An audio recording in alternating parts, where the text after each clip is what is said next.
it is such a game of hide and seek because you're always searching for something that it's very hard to describe the process. You just feel your way.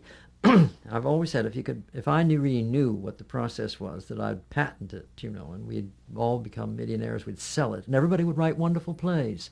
That's what they talk about. Didn't they know that play would be a flop? Of course they didn't know it would be. If everybody knew it was going to be a flop, we'd have only hits. Uh, so it's trial and error. I think the process is constant trial and error, and the test of the writer is to keep with it until you get through all the complications to the simplicity, because the simplicity is the great thing. Like the man I told you who said sometime you have to, if you're lucky, you meet someone you think should have whatever they want. Well, that is a simplicity, but that man has been through a great deal of pain and a great deal of suffering to arrive at that at the age of 50 or whatever he is. Uh, I used to say a lot of things to the students when I was teaching, and they used to challenge me on them. They used to think I was making jokes sometimes, but I meant every one of them. And the one that was most effective in that they were startled by it until I explained it was, I said, the truth is no excuse for bad drama. And that I mean with all my heart. They will write a perfectly dreadful play, and they will say, but this really happened. This is exactly how it happened. And I would say the truth is no excuse for a bad drama. And it's true. You think because something actually happened this way that that's dramatic, and it isn't. That's the trouble with this kind of neo-realism that we are supposed to be dealing with, because the best dramatic realism is always high art. It was like Paddy Chayefsky and the way those boys talked on Saturday night in Marty. Those boys don't talk that way up in the Bronx. Paddy Chayefsky made you think they talked that way. But I know a playwright who wrote a play, a very good play a couple of years ago, and there were two bizarre incidents in it that he never explained and never developed because they really happened. And I said, but in a play, you can't have them really happen unless you go into what led up to them and what came after. You can't just plunk them down in the middle of the play and say, this really happened, so it's all right. It's not all right. The audience was absolutely flummoxed both times.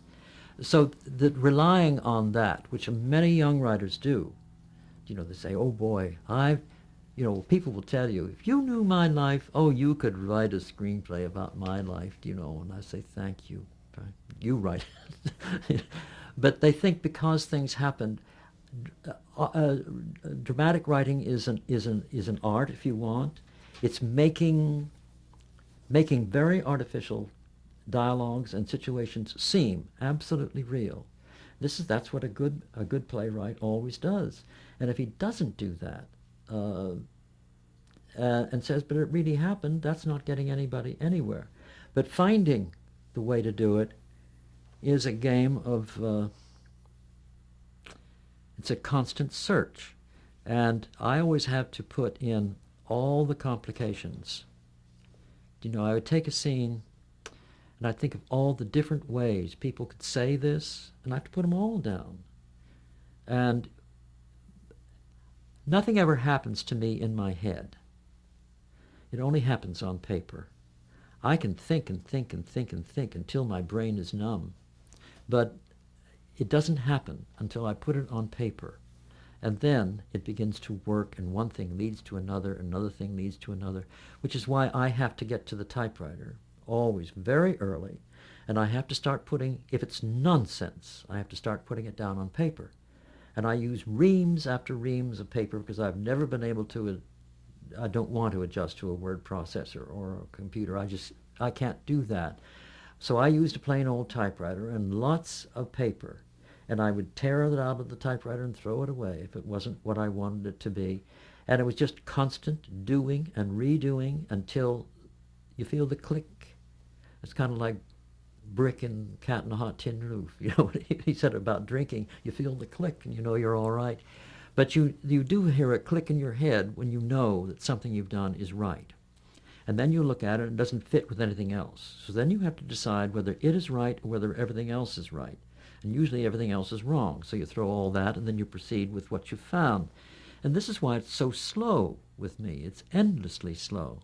I can map out ahead of time the, uh, the scenes, the major scenes, where they happen and what happens in the scene.